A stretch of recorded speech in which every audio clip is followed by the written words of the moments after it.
Europe में एक देश रोमानिया है।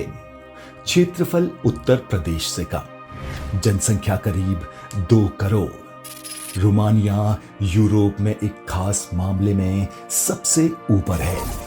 नेटो उसे जर्मनी से भी बड़ा मिलिट्री बेस बनाने में लगा है। अमेरिका और ब्रिटेन समुद्र के रास्ते पिछले 3 सालों से वहां हथियार पहुंचा रहे हैं।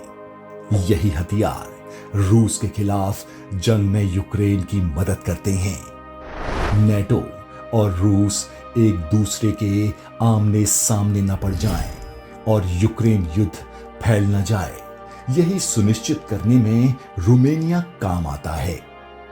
हमारे चैनल पर आपका फिर से स्वागत है। अगर आपको हमारे वीडियोस पसंद आ रहे हैं तो हमें सपोर्ट करने के लिए सब्सक्राइब जरूर करें। तुर्क का पत्ता। अगर आप रोमानिया के मैप पर निगाह डालें तो देखेंगे कि नेटो का ये मिलिट्री बेस क्रीमिया की बिल्कुल नाक की सीध में पड़ता है। यानी रूस के दक्षिण में जो ब्लैक सी है, उसमें नेटो का ये बेस पश्चिमी देशों के लिए एक तरह के तुर्क का पत्ता है। ब्लैक सी पूरे इतिहास में रूस के लिए बहुत महत्वपूर्ण रहा है।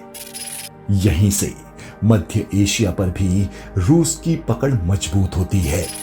उज्बेकिस्तान, कजाकिस्तान जैसे देश रूस के प्रभाव क्षेत्र में ही हैं। ब्लैक सी की राह।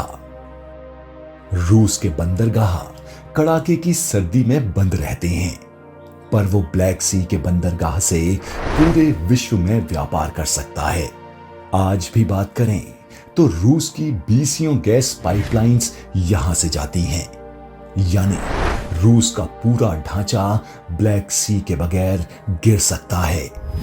इसीलिए जब रूस की कैथरीन द ग्रेट ने 1783 में ऑटोमन एम्पायर से क्राइमिया जीता तो वो रूस के इतिहास में अत्यधिक महत्वपूर्ण घड़ी थी। नेटो की राजनीति। अब घड़ी को फास्ट फॉरवर्ड करते हैं। पिछले 25 से 3 साल में ब्लैक सी के आसपास जितने भी देश हैं, नेटो ने उन्हें एक तरह से अपने आप में शामिल कर लिया है, सिवाय यूक्रेन और जॉर्जिया के। जॉर्जिया में जब 2008 में तख्ता पलट की कोशिश हुई तो रूस ने हस्तक्षेप किया था। ऐसे ही जब यूक्रेन के नेटो में शामिल होने की बात गरमाई, तब भी वो खुद को नहीं रोक सका। रूस ने 3 साल पहले अपने सैन्य दल के साथ यूक्रेन में प्रवेश किया। रोमानिया के चुनाव। रोमानिया में पिछले नवंबर में चुनाव का पहला चरण हुआ। दूसरा चरण दिसंबर में होना था।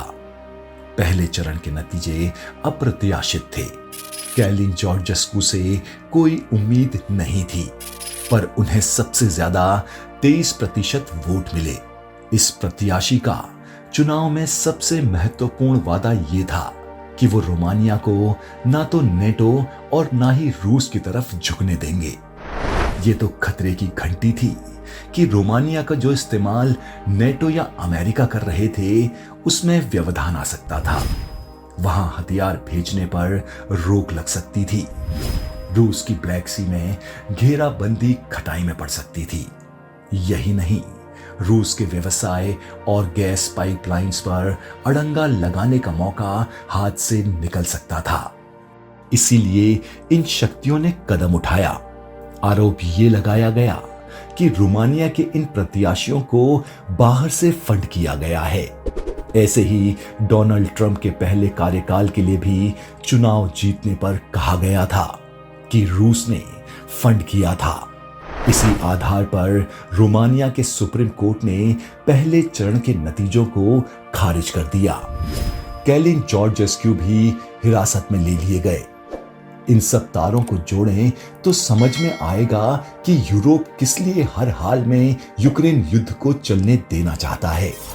वो किसी भी हालत में ब्लैक सी में समुद्र को दबोचना चाहता है। वो चाहता है कि उसका व्यवसाय और गैस पाइपलाइंस बर्बाद हों, आतंकवादी उसे निशाना बना सकें।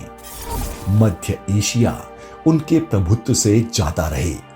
इसीलिए जब अमेरिका भी यूक्रेन से पल्ला झाड़ने के लिए तैयार है, यूरोपियन यूनियन इसके लिए तैयार नहीं है, भले ही इसके लिए उसे अमेरिका के विपरीत राह अपनानी पड़े।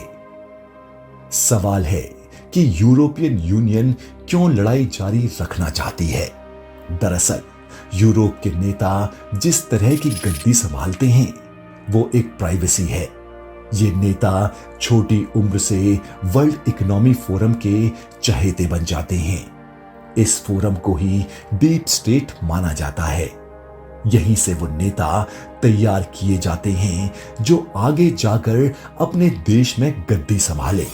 बाद में वे वही करते हैं जो डीप स्टेट चाहता है, और डीप स्टेट की जरूरत इस समय यूक्रेन लड़ाई को जारी रखने की है। अगर रूस जीत गया तो डीप स्टेट की जड़ें हिल जाएंगी, यानी दूसरे विश्व युद्ध के बाद से जो ताना बाना बुना है वो बिखर जाएगा। अगर आपको इस टॉपिक के बारे में हमें कुछ बताना है तो हमें कमेंट सेक्शन पर जरूर बताएं। अगर आपको हमारे वीडियोस पसंद आ रहे हैं तो प्लीज हमें लाइक, कमेंट, शेयर और सब्सक्राइब जरूर करें, ताकि ऐसे ही इंटरेस्टिंग वीडियोस हम आपके लिए लाते रहें।